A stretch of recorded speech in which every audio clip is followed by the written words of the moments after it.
Hello, good evening. I'm Oral Gibbes, and welcome to Oral Gibbes Live, coming to you live here from World Star Studios at Amsterdam Shopping Center. And with me this evening is the Prime Minister of St. Martin, Prime Minister Marlin. How are you doing, sir? Good evening, Oral, and I'm doing fine. Thank you for accepting the invitation. These are some difficult times, huh?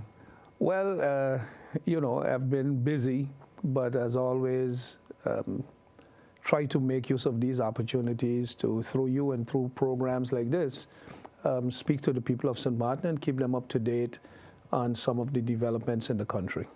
I know you just came back from Brussels? Yes, a week ago I came back from Brussels. We had meetings there with the European Union and the OCTs, the overseas countries and territories. And as Prime Minister of St. Martin, I am what they call the Regional Authorizing Officer. They have a regional program of some 40 million euros for the 12 OCTs in this region. And that we are working on synchronizing the program. Olivia Lake is the one in charge actually at the technical level in putting the program together and executing the program, or not executing it, rather putting it together with the other countries.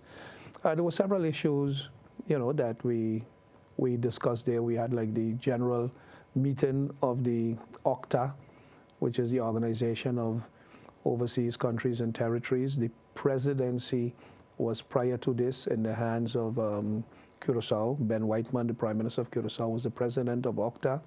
That now has gone to Aruba. Mike Eman is the president of OCTA now. We have a member on the board, which is Carol Voges, who is our financial director at the cabinet of the Minister Plenipotentiary in The Hague.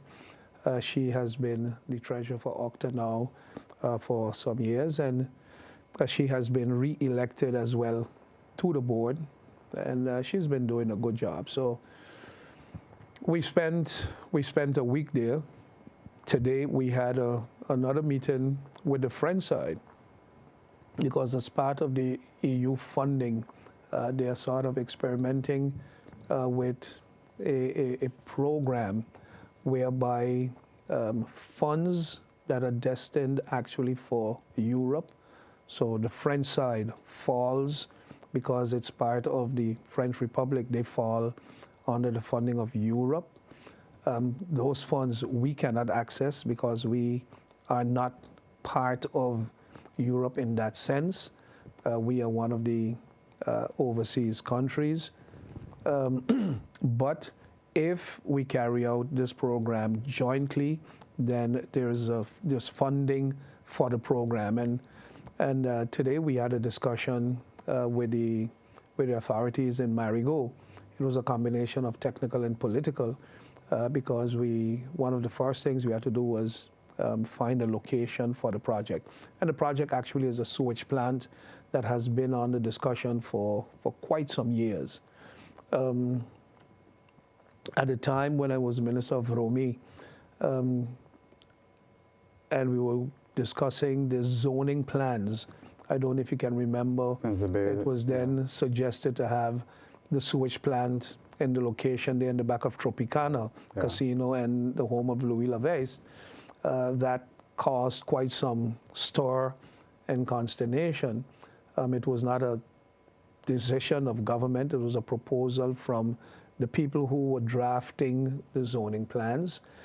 In the meantime, we have met the Minister of Romi, myself, and the technical people, and we have chosen as location now, basically, if you entering the causeway from Colby to go to the airport, on the right-hand side of the causeway, just at the entrance of the lagoon at the water side, we would reclaim an area of about 6,000 square meters, and that is where this sewage plant will be built. So it won't be on the Fleming property? No.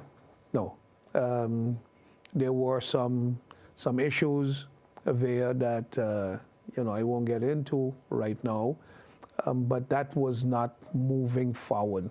Oh. So that's the location that the government of St. Martin has chosen as the location that we would want to use. The French authorities have gone along with it. So what it will be a switch plan that both sides will be able to use. So the area of Marigot can use it, and the Colby, K-Bay area, that would be the sewage plant for that location, for the homes around there. So as we go along, there will be issues that have to be worked out. So we are looking forward to, a continuity of these discussions and the development of this much needed plant for the Colby area.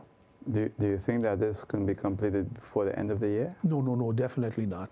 No, definitely not. Oh, okay. These things take a while for them to, be put together, to be worked out. There are discussions that involves the French government, the French local government, the collectivité, and of course the government of St. Martin. The funding is coming from Europe, part of the funding, and part of it would be, again, funds from the collectivité and funds from the government of St. Martin. So it is truly a joint program between the different layers of government and the respective governments.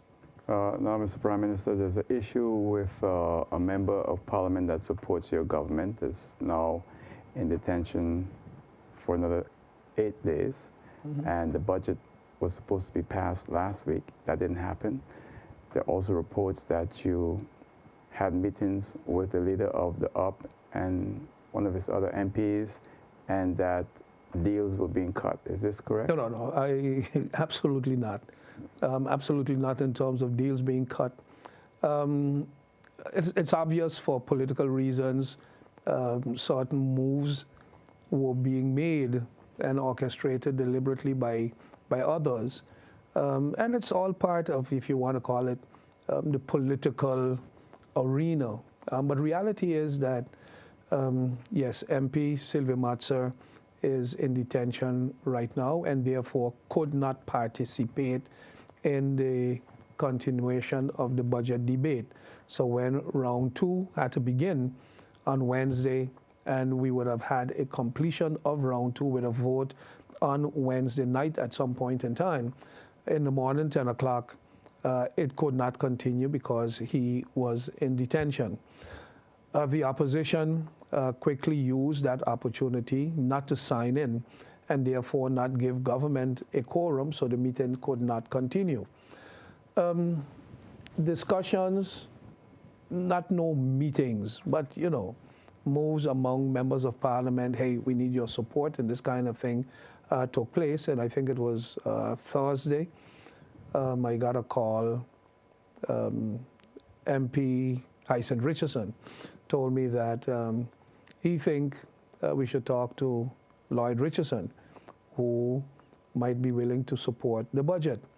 And the reason why MP Lloyd Richardson was singled out is in 2014, when he was a member of parliament for the National Alliance, he voted for the budget of the opposition. He voted for the budget of the government then while he was in opposition. And in the first round of the 2016 budget debate, he indicated, well, not indicated, he didn't ask any questions that made one feel that he would not support the budget.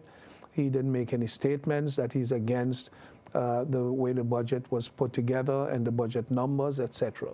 So we figured, well, probably he would lend his support so that the handling of the budget can continue, so that the instruction that was given to the former government as far as the budget is concerned, that would now be lifted and that St. Martin as a country can move forward. So he then called me and told me that MP Lloyd Richardson was going to call me if he didn't call already. I said, no, he did not call me. I don't have any missed calls. He said, well, he's going to call you. If he doesn't call you, you can call him, he said. I was having lunch with Minister Gibson, and yes, indeed, about 15 or 20 minutes after, half an hour after, the phone rang, and it was MP Lloyd Richardson. So I asked him, when are we going to get together? When can we get together? He said, well, I'm home. So I said, okay, you want me to pass by? He said, yeah, you can pass by. When we were leaving the restaurant, I said, well, I told him, I didn't tell him that I was not alone, so I called him back. I said, listen, I'm with Minister Gibson. He said, yeah, no problem, come by. So when we pulled up by his home, he was waiting outside, and he got in the car. So I drove up the hill up where he lives, drove back down. He said, when we were driving, he said, let's go to Point Blanche. When we got to Point Blanche, he said, pull up here by the freezer. Heiliger will join us. Heiliger jumped in the car, and the whole drive didn't last much more than 5 minutes. I drove up to Back Bay and basically came back down.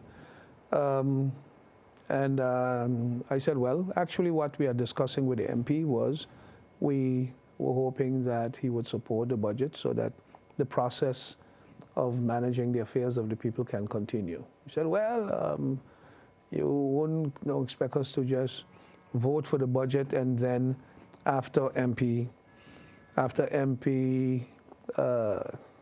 Matzo gets out of detention, then you dust him off, spray some perfume on him, and everything is back to normal.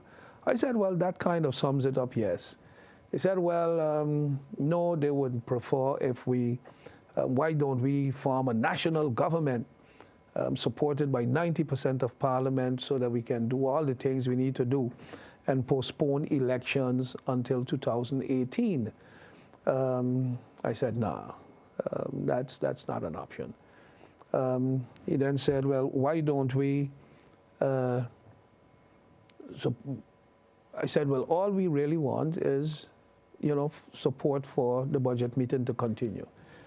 They said, well, okay, we will sign on for the budget meeting to continue. We'll approve the budget, but then you guys got to agree to dissolve Parliament immediately and have elections. I did not respond to it. I kept driving. Minister Gibson asked him something or so. Then he said, well, we have another option.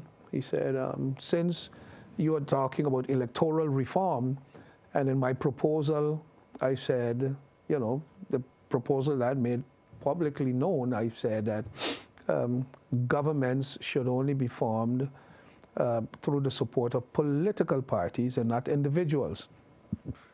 So he said, well, what about reforming a broad-based government with only the political parties? He said, that way we will leave out all the ship jumpers, we will leave out all the independents. We form a government with National Alliance, DP, USP, and UP. So I smiled to myself, and Richard Gibson then said, but Theo, you keep jumping from one thing to another. What is it really Theo wants? He said, well, give us Vromi, give up Vromi and Tiat, which would then include airport, harbor, with GB, the garbage dump, garbage contracts, So I said, I laughed out loud. I said, you got to be crazy. You want the whole government, you can't be serious. So I drove down, and within a minute after that, I pull in by Intermar. I tell him, I say, I think you have reached to the end of your ride. You have a good day. He said, no, you're going with MP Lloyd Richardson. I said, no, I picked him up home. I can drop him back home. He said, no, I don't trust him. I don't trust it. I said, you don't trust him? He said, no, it's you I don't trust. So I said, okay, that's fine. So the two of them left. And when I say, hey, you know what? I got a feeling they might want to use this in some shape, form, or fashion. So I immediately called Sarah Westcott Williams. I called Frank Richardson. I got hold of Maurice Lake, and I invited them to a meeting at my office the same afternoon, a few minutes after that. But were you aware that you were being followed by a member of the media at that time? No, we were not being followed by no member of no media. That's a blatant lie. It's a setup because the information came from TO them. Oh. They are the ones, because why would somebody from the media follow Minister Gibson and myself coming from a restaurant in French Quarter where we often go for lunch by Yvette's? Why would you see two ministers who are in government together come from lunch and driving, and you follow them? And it doesn't make sense, because at a given moment up in the area where MP Lloyd Richardson lives, we ran into what was a dead end because GBE had a truck doing work and we had to reverse back down. So if anybody was following us, they would have ran into the same thing and would have noticed, but there was absolutely no reason for anybody to follow you 2 o'clock in the afternoon if you come from lunch. And we weren't driving in the opposite direction. If we were driving, going towards Grand Cars, then one would say, I wonder where these two are going. But it's absolutely not so. Tio made sure that the person was informed so that they would now put out a story as if, something going on, and then that would trigger a reaction from members supporting the present coalition as if Marlin and Gibson were doing things behind their backs. So I immediately called a meeting with the coalition members, and I told them exactly what has happened, what our position is, and that the coalition, that there's no negotiation. We are not trying to form a new government, because there is a government. The only problem that we have, Oral, is a delay with the completion of the budget. Government continues to function. I went to meetings with the people on the French side, with the government on the French side. I had meetings over the weekend with investors who want to invest in St. Martin, who have some great plans and projects that we have been discussing. And later on, we will, deal with some of, what these projects are. So there is a government. All you have is a delay in the vote on the budget. And one can see this just like if a member of parliament went away and was stuck overseas, if they got into an accident, if somebody is hospitalized here. So you have a delay because you don't have a quorum. Now, if the opposition wants to milk this and say there's a crisis in government, and therefore we want a dig-in in government. No, there is no crisis in government. There is no crisis in governance. What you have is a delay in the vote on the budget. That's it. A lot of commotion is being made. And of course, I've just seen prior to coming here, another release by now the president of the UP party, trying to create the impression as if the coalition of 7, they are prepared to do the responsible thing. The reality is that if we were willing to entertain the idea, the UP was ready to throw Leona, Marlin, Romeo, and Cornelius the Weaver under the bus, because they have said, we want these portfolios. We want the portfolios that MP Maurice Lake has and MP Sylvia Macha has. Now, something doesn't add up there.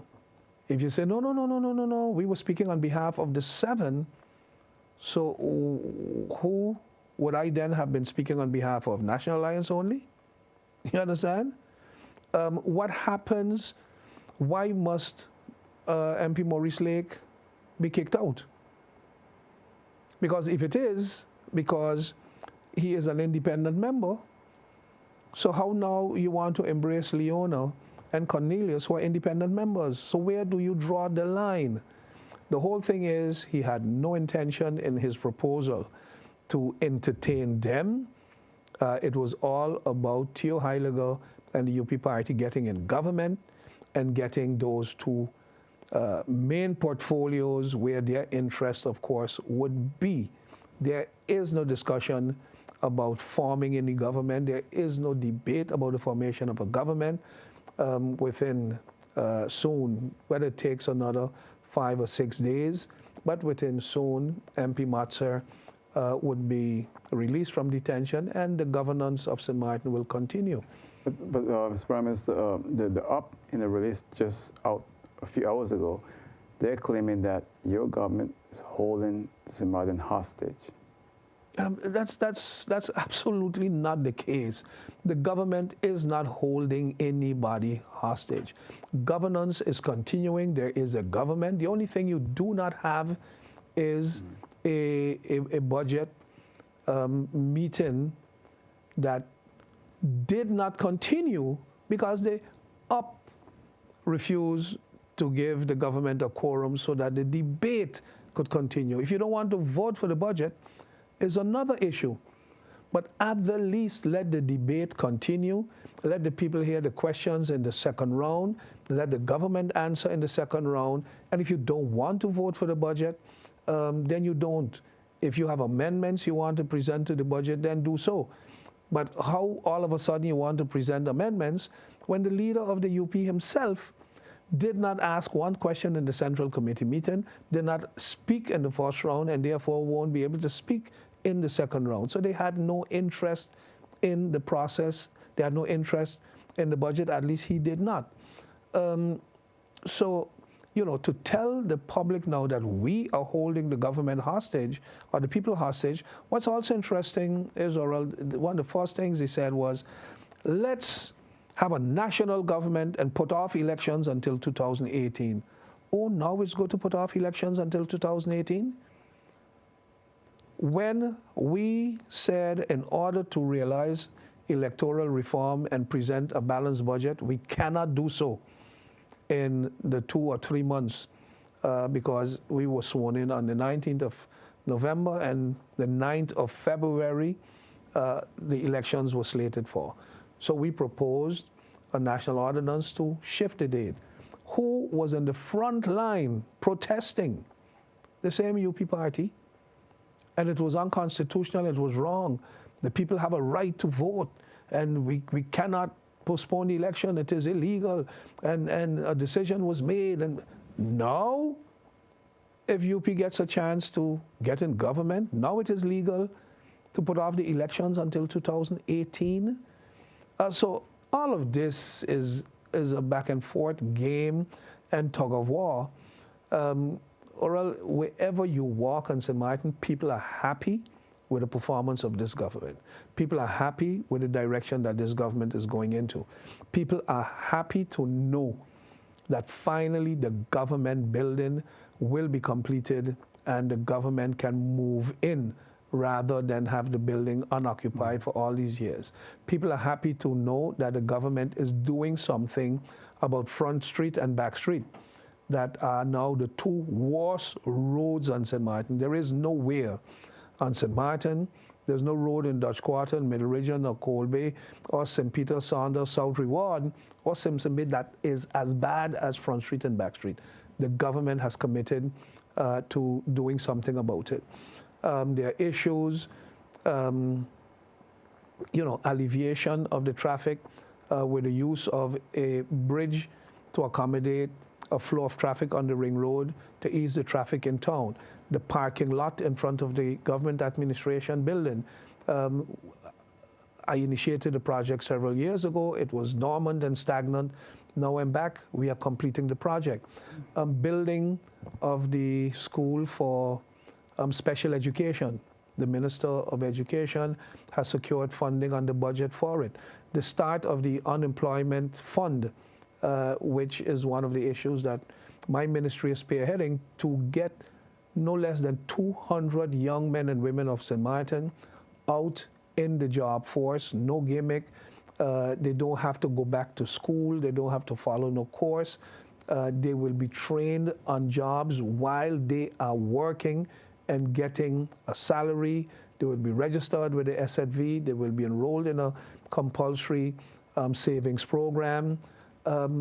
there are so many good things that this government is doing in their government program.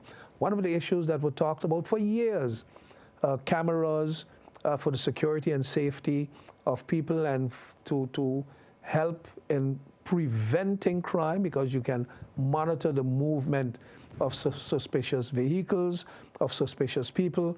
But in the event somebody breaks into a store, breaks into a home, one can detect from the movement of people and traffic.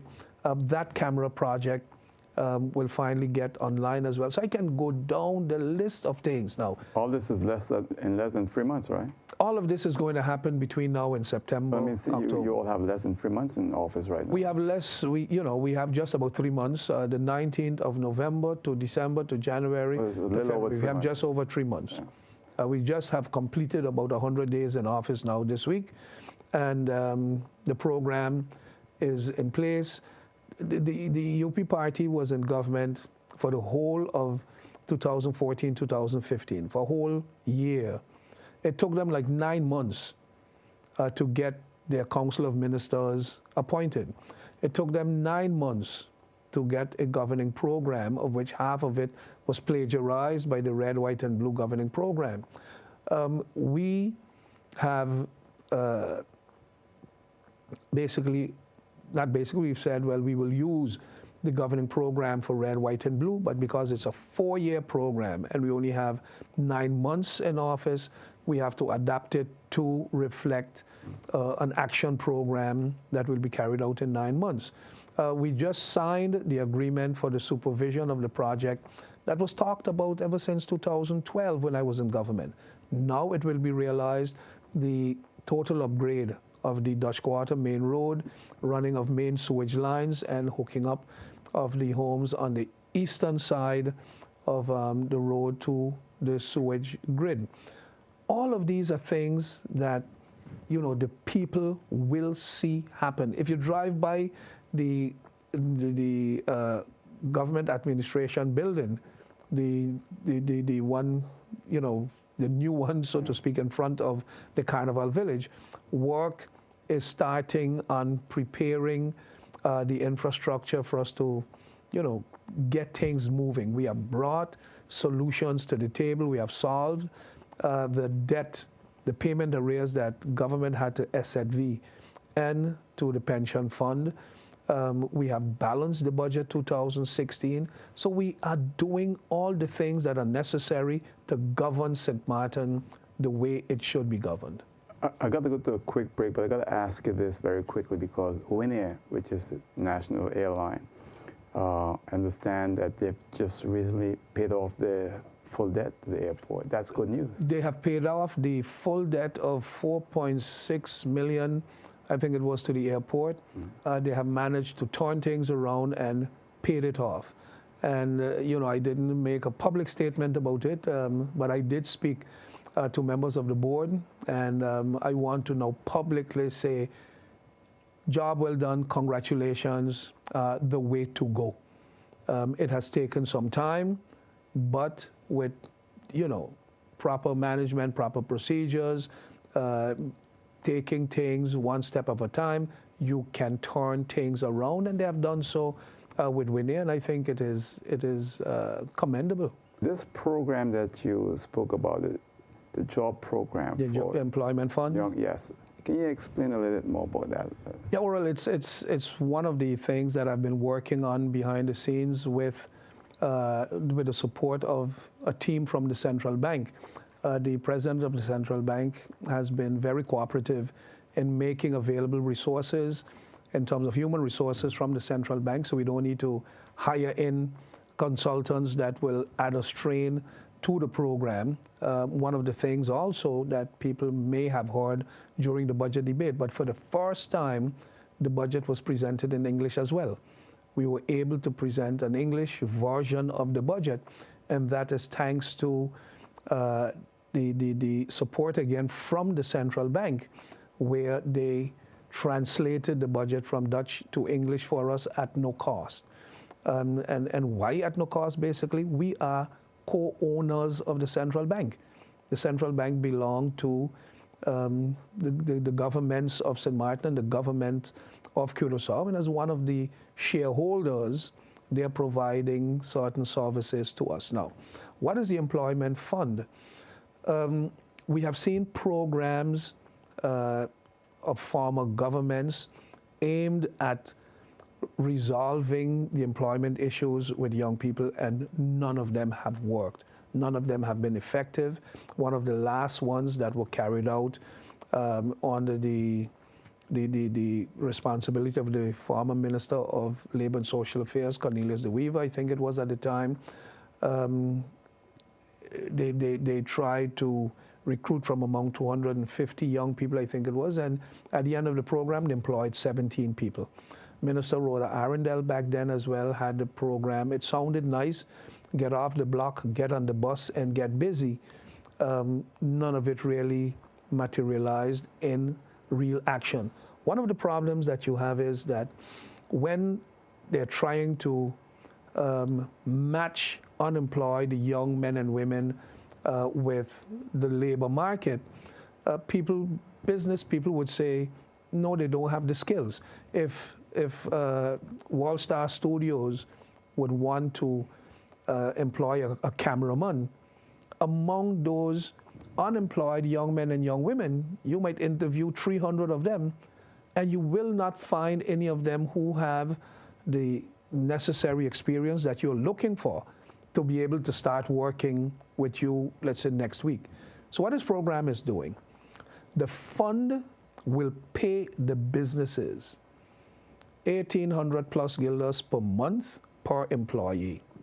As such, you will pay their taxes, you will pay their SZV, you'll pay their cesantia, you will enroll them in SZV, treat them like you would treat any employee that you have.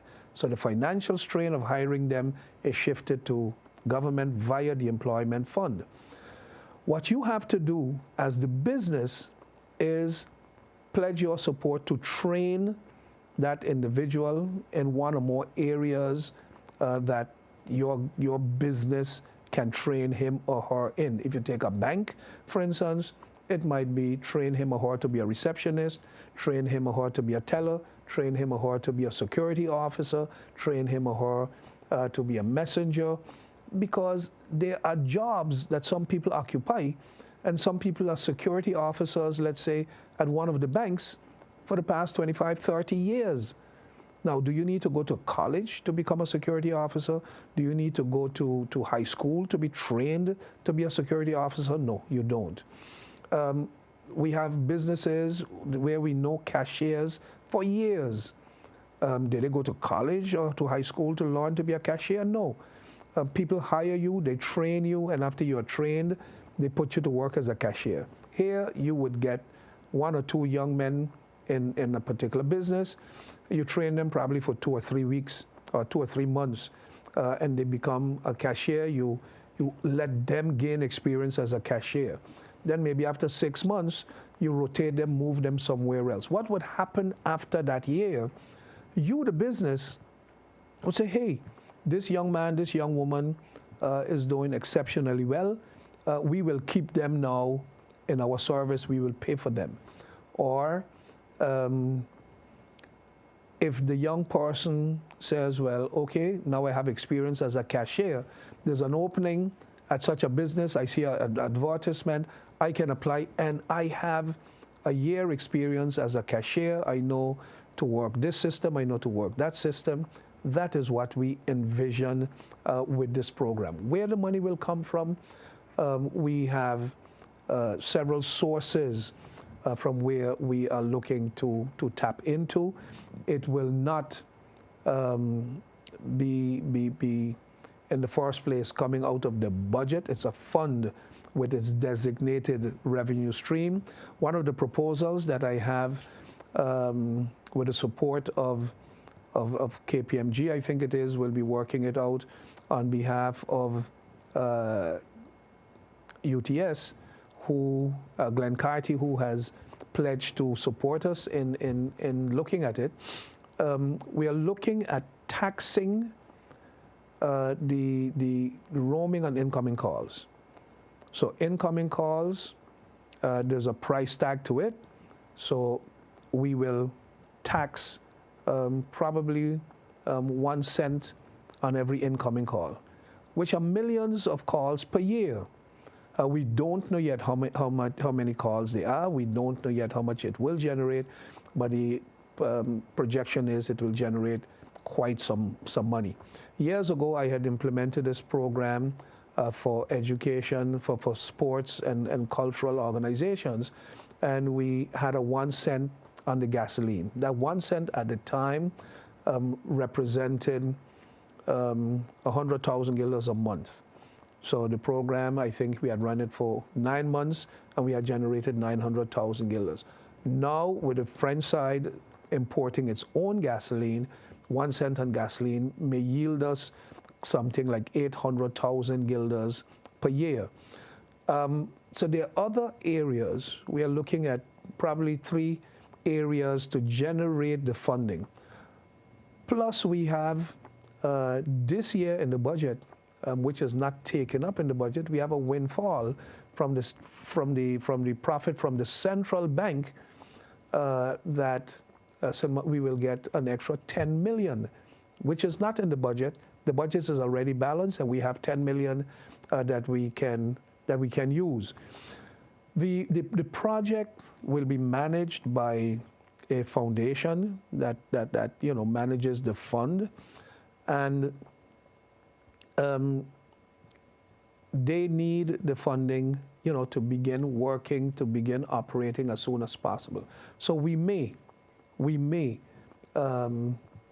use to start up the fund proceeds from this extra 10 million windfall that we have, and the organization that will be managing the fund will come from the different ministries that will be involved. The Ministry of Education, the Ministry of Labor, the Ministry of Finance, and the Ministry of General Affairs. They are mainly the 4 ministries that will be involved in the project. Probably we will include the Ministry of Justice as well, but it's an effort of the government and not one minister or one ministry.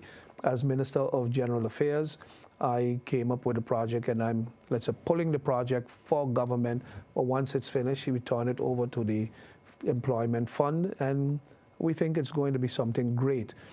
We are looking to start up with some 200 young people from the different communities, the different districts who are now unemployed. And as I say, we won't send them back to school. We won't demand that they go to school. We won't be giving them no 50 guilders bus fare, while they are being trained. No, you begin working immediately for full minimum wage with all the benefits of somebody who is employed. What we will do is, like, once a week, you work half day, depending on what district you are in. We say, okay, all the young people from Colby, you work half days on Monday. So wherever you work, half days. The second half of the day you will spend in the program where people will talk to you about solving problems with peers, peer pressure, teenage pregnancy, responsible parenthood, budgeting, responsible saving. One of the things that we want to make compulsory for those participating in the program is a minimum savings of 100 guilders a month. It sounds like 100 guilders a month, but picture someone who has been out of school now for probably 4 or 5 years. Somebody who dropped out of school when they was 16 or 17 and now 22, 23 years, they have never had a job. And that person now starts to work, and you can save 100 guilders a month. What it tells you is that if you save every month, after 1 year, you have 1,200 guilders. You now have the power to do things that you were never able to do before. Yes, you can't buy a house with 1,200 guilders. But if you, after 5 years, after 6 years, have developed a pattern of saving every month, like our parents before us, our seniors, our parents didn't have no big jobs with no big income, but they always had. And they didn't need to go to the bank. They would go under the mattress and there's this proverbial brown envelope. And if there's a crisis in the family, mommy, daddy, or grandma can come to the rescue because they were disciplined in saving. And once we believe that the young person realizes that instead of putting aside 100 guilders now, if I increase it to 200 guilders or to 300 guilders, that money will grow so much faster. And then you can save towards something, towards investing in something that you would want.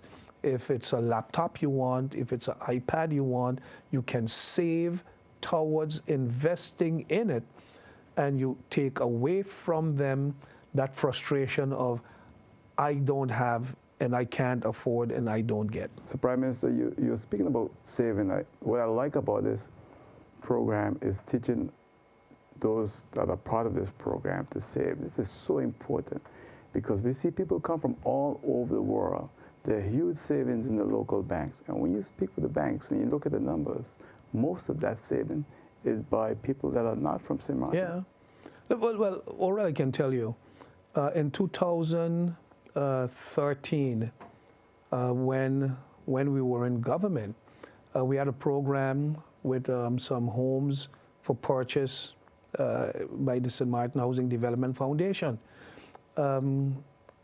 The potential homeowner had to come up, I think, was like 10% or 8% down payment, and then the bank would finance the rest.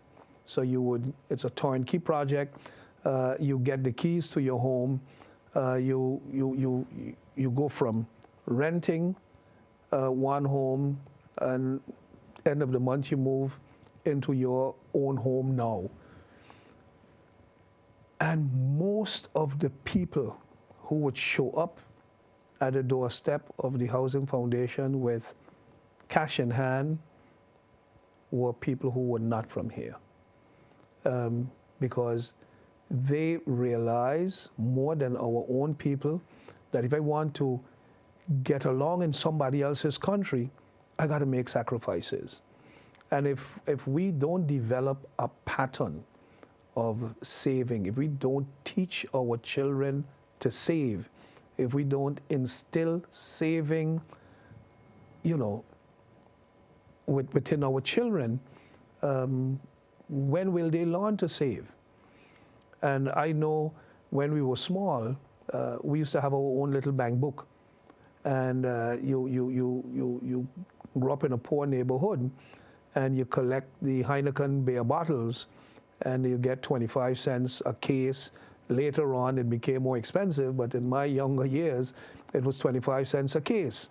So you had to collect 4 cases to get a guilder. But when Christmas comes, you had your bank book, and you had 100 guilders on it. You had 150 guilders on it. It was your bank book. And when a young person today hear about Christmas and 100 guilders can't buy a gift, because the gifts that they want, iPads, iPhones, and this kind of thing. But 25 guilders, when I was a boy, could buy you a pants, a shirt, and a pair of shoes, and a belt, and you're brand new for Christmas. But you could have saved yourself for it. So that is one of the aspects of the program that we want to, that will become like compulsory. And as I said, the once a week program in the schools, you would have feedback with the young people in terms of how is it going on your job. We would have, social workers or whoever interacting, and we would have people teaching them budgeting. It's not something you have to do every week, but you have to teach them, because bear in mind, again, you're talking to people who never had an income, okay? Young adults who never had an income, but you probably have a baby to take care of, and then all of a sudden you're gone from 0 income to taking home 1,500 guilders a month, and the tendency could be, wow, blow it up, because you never had 15,000. You have some people who win the lottery, And it's not $1 million, but if they win $20,000, you would hear, boy, they're gone on a vacation because they always wanted to go on a cruise. You couldn't afford to go on a cruise. So this young person who always wanted certain things might want to go and spend every cent he or she had. You're fortunate, probably you're living home, not probably, you're living home by your parents. So you don't need to pay rent, but hey, you can contribute now. You can contribute towards the expenses in the home. And you know what it means to parents if you had two young adults, whether they're 17 and 19, whether they're 17 and 20 years, whether 18 and 21, two young adults who are not working, but you got to feed them. And young people, you know, that's when they eat the most. You got to feed them, you got to clothe them, you got to keep them off the street. And what do you keep them off the street with? Tell them stay home. So they go on the street, they don't have money, they get into trouble. Somebody will convince them to do something wrong to get money. And we are saying we want to curb it. We are not saying that all of them have walked down the wrong road, but we want to prevent them from going there, and this program will do so. If you look at every home in St. Martin practically have one or more air conditioners. And we look at what it takes to service an air conditioner. You don't need, you are not the repairman, you are not the technician. You are just servicing the air conditioner. Within a week or two, any young man or young woman for that matter can learn how to service an air conditioner. You go work for you know, those big car rental companies that weekends particularly you have endless people checking in and checking out. Writing up a contract, you don't need to be a rocket scientist, you don't need to have a college degree to write up contracts. You don't need to have a college degree to work in the hospitality industry. And yes, if you go to Sundial School where they train you, but there are people who come to St. Martin without any skills and have learned here to become good carpenters, good masons, good plumbers. There's a gentleman from Central America, Benito. I can call his name, I won't call his last name. Benito came here as an electrician.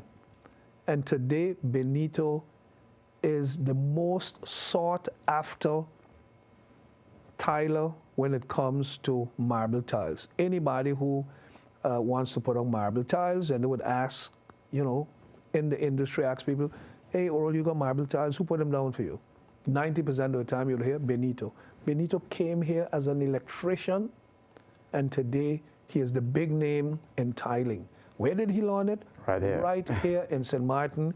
He didn't go to Milton Peters College. He didn't go to NEPA. He didn't go to Academy. He came here as an adult, but learned the tricks of the trade while working construction. I have a nephew who's from Guyana who came here, and he came here as an electrician also.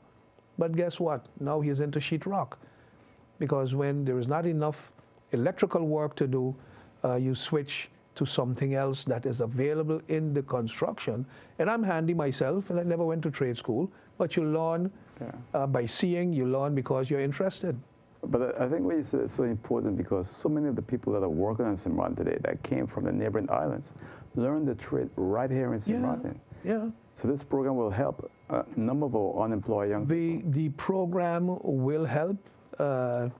You have some countries that are known for their vocational training. It's like